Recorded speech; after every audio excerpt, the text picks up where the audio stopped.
Minister, when we talk about international protection,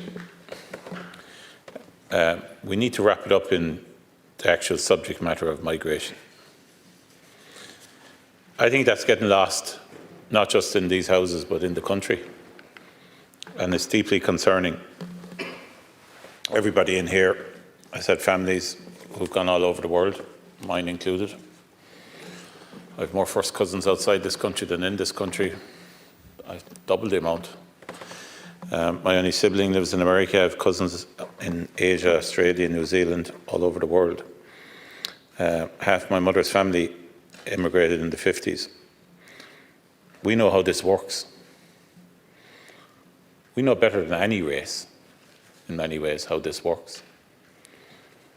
Because as you outlined in your opening statements, Minister, you know, we spent generations being migrants. And over the last number of years, we're obviously having to deal with this subject matter. And we're not dealing with it very well. Not dealing with it very well in some cases, particularly in the last few years. And when we talk about defining the issues here, we've got to discuss migration as a whole, because I believe that this is a really, really pertinent defining moment for our country. We're not really into extremes yet in this country. That's a good thing. But we're in danger of changing. We're in danger of changing as a country, because the extreme views that I'm seeing across many different media formats, out in the open, in relation to a very small minority of people, it's very un-Irish. It's wrong. And also, it's going to basically kill off forever Ireland of the welcomes, because that's what we're known for. You see, international protection is only a small percentage of migration into this country, about 10 to 12%.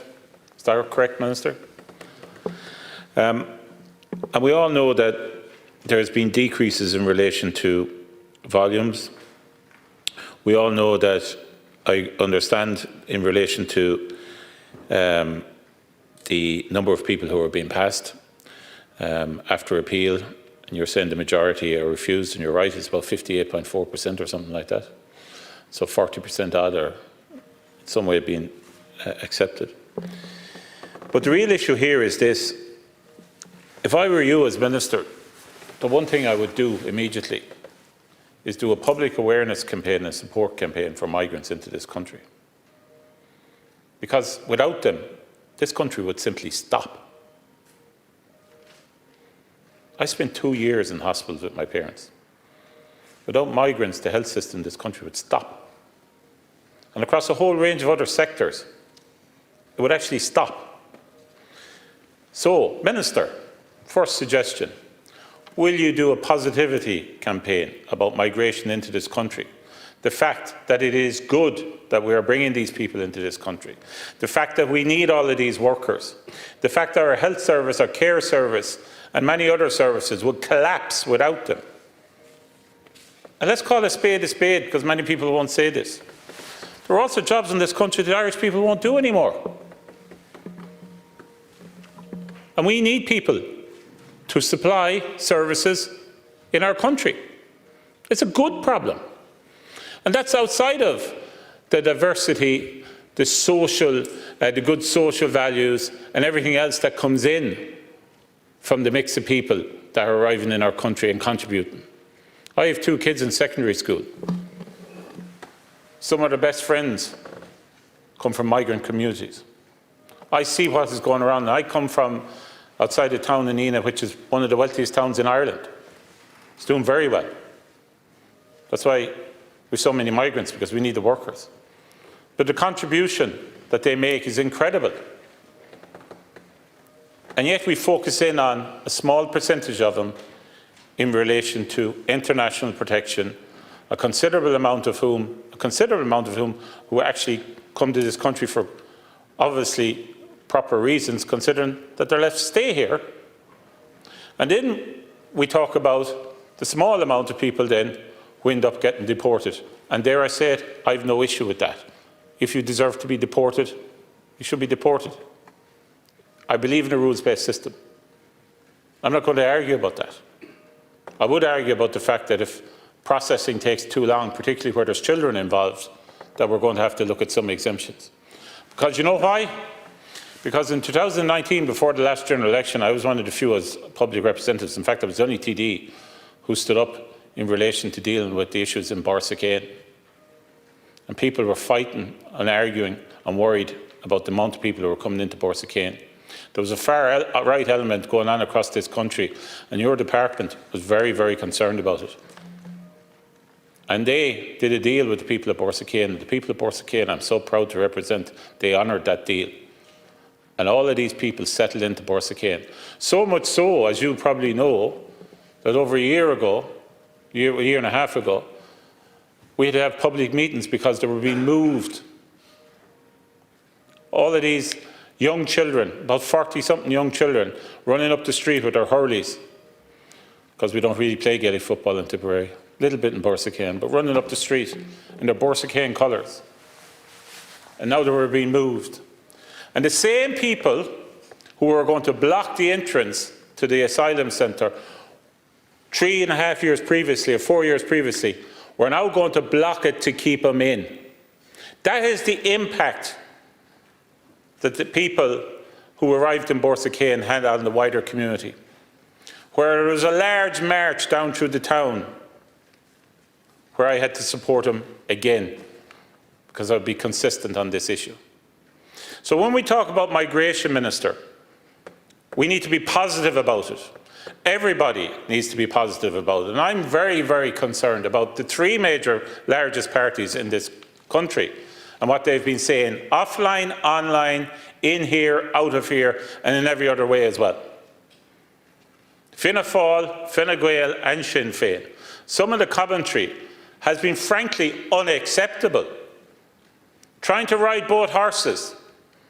Trying to be on the one hand pro-migration and on the other hand making remarks which are totally unacceptable. And we have had nearly a catastrophic event only recently up in Drogheda. Can you imagine, Count Corla, what would have happened if that had to turn into tragedy? What would have happened in this House then? Where would we have been going? What would the people have demanded then? Where would the narrative have been? And dare I bloody say it, where would all the keyboard warriors be then? These anonymous, faceless thugs, these anonymous, faceless cowards, where would they be then? We missed out narrowly and thankfully on that tragedy. And we all know about the events in City West the week before, or 2 weeks before. The reality is that 1 in 5 of all our workers, and the percentage is narrowing, are not originally from Ireland. And we need these workers, and we need to promote the benefits of such workers. I believe a lot of the commentary recently, political commentary, has been diversionary in nature. I think it's absolutely horrendous. There are issues in relation to processing. There has been improvements. I'm saying that from an opposition point of view, to be balanced. But there are also real significant issues in relation to it still. The geographical distribution of IPAS centres, you've acknowledged, Minister, needs to change. I dealt with an issue in my home county of Roscrea where the last hotel was taken out for an IPAS centre. Absolutely bloody stupid. So stupid. Whoever made the decision up in Dublin, oh my God, talk about turning a community against. And those people in Roscrea had, in fairness, taken in a lot of people before that. That's the type of decisions that are ridiculous. We all know in relation to the use of private facilities and how people are becoming so wealthy out of it. We need basically, as the Labour Party has said through our strategy, and we're the only party that has published a strategy in relation to migration, we need to have publicly funded infrastructure. And we need to develop it quickly, Minister. So there are real issues, and they do have to be dealt with. We also need to ensure that we look at how information is being distributed. We had a fairly significant issue in Roscrea again recently, where there was a carjacking. I was automatically assumed that the perpetrator, and I understand somebody's in court so I won't say any more, was possibly from the locality. This is going on all the time, everywhere around the country. And public representatives in some cases are as bad as everyone else. So, as a society, we need to ensure that we change the narrative on this, we change the dial on this. I would ask you, Minister, to put in a positive campaign on migration. And if you're going to take on one suggestion from this House tonight, you might take that on. I also would like to look at how we're going to integrate into a European plan, whereby if somebody is denied asylum in one country, how we deal with it here. We've never discussed that fully in this House. I also would like to look at the whole issue in relation to assessments, obviously the issue in relation to bringing them down, but as regards appeals, how that can be streamlined even further, because I do believe in quick assessments and once they're done properly. I note the Minister and the Government are changing what they're in relation to those in IPAS making a contribution towards their accommodation. Principle, I don't actually have a magnificent issue with this. The problem is the quality of accommodation. Would you be asking people to pay for it in some instances? I doubt it. Secondly, this is going to cost more than it's actually going to take in. So is that not kind of just symbolic rather than actually real? Thirdly, we all know in reality that you can't really chase the people involved for the funding. So why do it?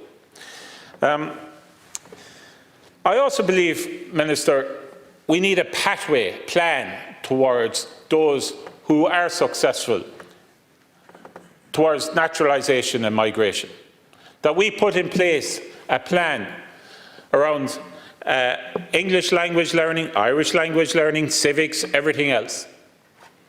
That we put that in place towards those who are successful in their processing. I believe that that whole area, that whole space has been left go.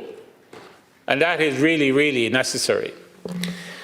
I want to conclude by reading something that was sent to me by a lady in my hometown of Neenah in relation to a club that she is a huge member of. I won't name her, but it's a club that helps children with autism. She says that I have stood with this club and supported them, and she recognises that. She says, and I quote, "I ask you to recognise that within our membership we have autistic children from refugee families and autistic children of immigrants, and they face complex and multiple struggles in their daily lives. These children and their families are well aware of the growing racist discourse in public forums. They feel targeted, visible and afraid. They see comments on local Facebook groups, hear people saying the most awful things on programmes on a radio show I won't mention that are unavoidable in settings like GP surgeries, waiting rooms or small businesses. These extremist voices are boosted for being click-worthy or creating debate. Unfortunately, the Taoiseach Minister for Justice have both contributed inflammatory public comments after the attack in Drogheda this week. I am very privileged to be a white Irish woman in my own country, but as the child of returned immigrants, a returned immigrant myself and the wife of an immigrant, I feel the fears of growing xenophobia acutely. As the mother of autistic children, I am deeply concerned how racism affects the families in our club. My request to you is please do not mistake anti-immigrant noise for the sentiments of the vast majority of Tipperary people, who are generous, kind and tolerant. Most of us recognise that our rural schools and communities have been revived and enriched by newcomers over the last 20 years or so.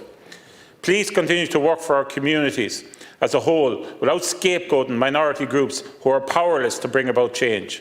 Harm against one harms us all. I was very taken aback by that.